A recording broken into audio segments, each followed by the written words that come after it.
Outlaw Gary here, and let's just jump right into it. Top 10 things you might find funny coming with Red Dead Redemption 2, and let's waste no time. Number 1, you can actually pick up people's hats in Red Dead Redemption 2 and wear them. You can, in theory, steal their hat, but in order for it to become your hat, you need to wear it for a certain length of time before it's actually yours. So Red Dead Redemption 2, I'm going to be stealing a lot of hats. I wonder if there's going to be an Easter egg for collecting the most hats or all the hats in the game.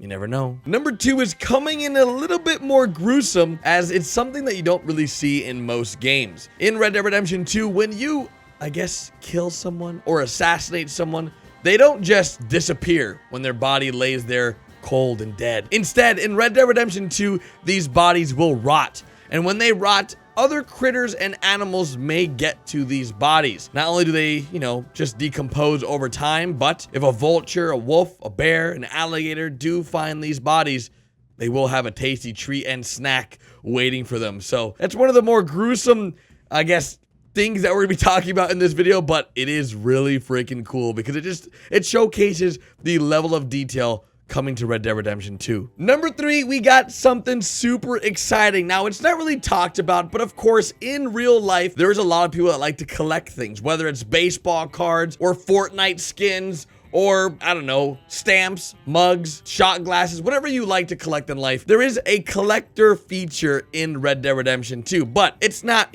something crazy like shot glasses or coffee mugs or hats. Maybe, you never know, after number 1 in this list.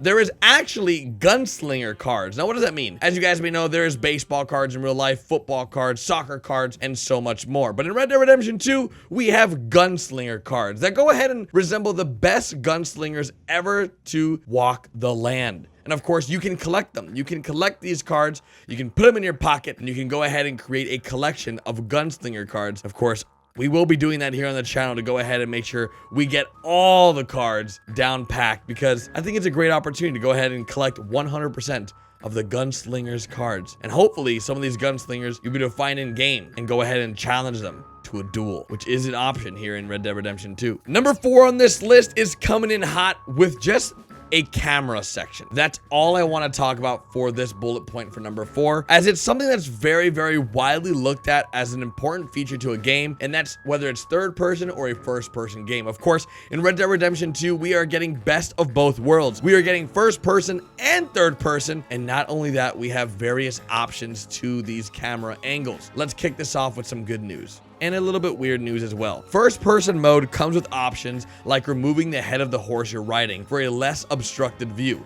Now, just thinking about that, it's a little weird. You'll be riding a horse with no head. But of course, anyone looking at you, the horse will still have its head. In first person though, you can choose to remove the horse's head. God, that sounds weird. I hope my neighbors don't hear me say that. On top of that, not only can you go ahead and use first person to go ahead and ride horses and, of course, adventure in this very large map, but we will also have selfies. That's right.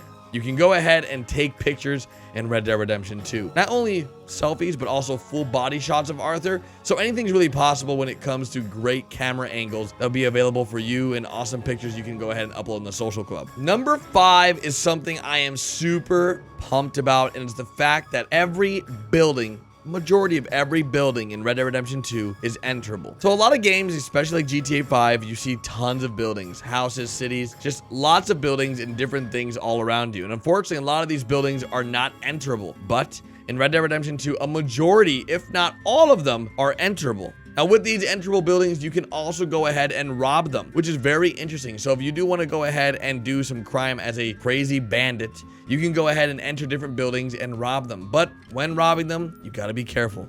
There's always someone watching. Number 6 is quite the funny remark. It's because horses in this game are just great. Wildlife in general is amazing, and in this game specifically, horses have their own personality. Your horse will come to love you and hate you depending on how you treat it, and on top of that, horses do have emotions. Horses will panic during combat and even fling riders off their back if threatened, and will remain calm if your bond with them is high. So if you just pick up a new horse and you don't have a great relationship with this horse, if you get into combat, this horse is gonna throw you off its back. And even skittish horses in this game, if they get so scared, they will actually kick people in the face if they stand too close behind them, which is crazy. So anytime you're near a horse in Red Dead Redemption 2, do not go near its butt.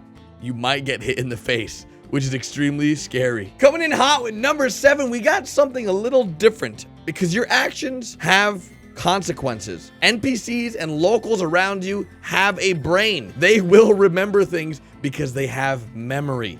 That's right. If you start a fight in a saloon and return the next day, the bartender will ask you not to start any trouble. Depending on the severity of past actions, they may tell you to leave or even call the sheriff to forcefully remove you out. Of course, we've seen this glimpse of me entering a saloon, then being thrown out into the streets, and that's probably because the day before I started a fight and I beat somebody up. Now, of course, it may get a little bit tricky because you are able to go ahead and encounter individuals more than once. An example, let's say I go into a saloon and the saloon has a bunch of dudes in there. We got Bob, Bill, and Jack. Day 2, I go back to the saloon. Bob, Bill's there, but Jack's not around. And on the 3rd day I go, Jack's there, but Bob and Bill aren't. These NPCs, depending on the relationships you make with them, will remember how they were treated when you enter the saloon each day if they were around, and how you reacted to them as a person, because every single person in Red Dead Redemption 2 will react to you and of course has emotions to react to you in different ways. Number 8 is a tricky one because I want to go ahead and piggyback off that last point. Number 8 is going to go ahead and continue to talk about the different types of NPCs and locals that will be around you and how they'll react to you over time,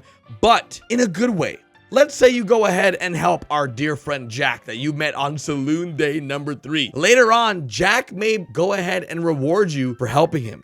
That's right. Their memory does stick with them, so if you do go ahead and help them in a situation that you were able to help them in, then later on in the story, at any point, they are going to go ahead and help you if they are stumbled upon again. An article mentioned that sucking venom out of a man's leg and him later allowing you to choose a free weapon from the gun shop behind him that he worked at. So helping people in this game will go ahead and help you tenfold at times, but sometimes you helping people may also have consequences. Example, if you help someone a part of a rival gang or someone that's affiliated with a rival gang, then you might go ahead and face some consequences between your core members around you or your gang members that may not be in your best interest. So when helping people, always think, would I actually want to help this person in real life? A lot of actions you will be taking in Red Dead Redemption 2 can be you can go ahead and think about it as, would I do this in real life? And if I did, what later on could happen if I did this? Always think about the future when playing Red Dead Redemption 2 because you never know what can happen and what can go so wrong. Next up, we got number 9. Now this is a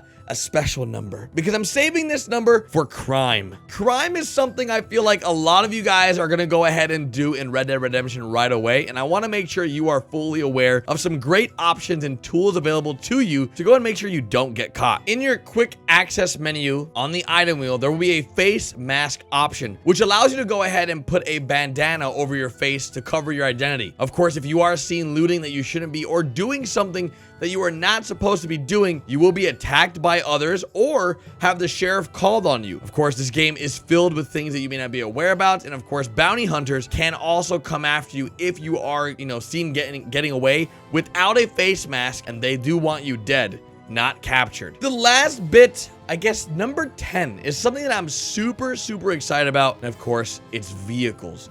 Now, you may be like, Garrett, are you dumb? There's no vehicles in Red Dead Redemption 2. We only have horses. Well, that's where you're wrong. In Red Dead Redemption 2, we have multiple varieties of different vehicles you can go ahead and use to choose from to go ahead and travel across this wide range of map. Horses are one of them. Of course, we know that there are multiple different breeds of horses, and to be exact, there's 19 breeds of horses with 59 different styles of coats. But we're not talking about horses in this category. Number 10 is structured for vehicles, and it doesn't stop at horses. Trains are drivable.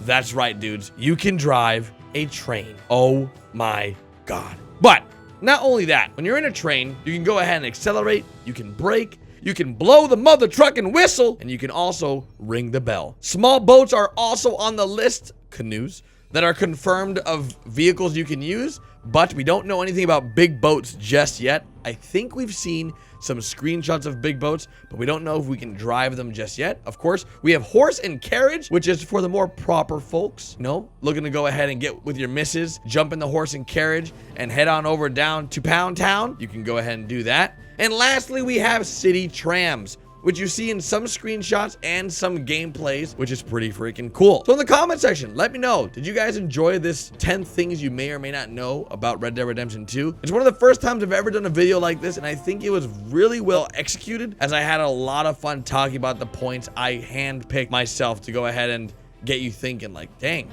that's cool. Because I thought of that. With a lot of these points, I was like, dang, that's cool.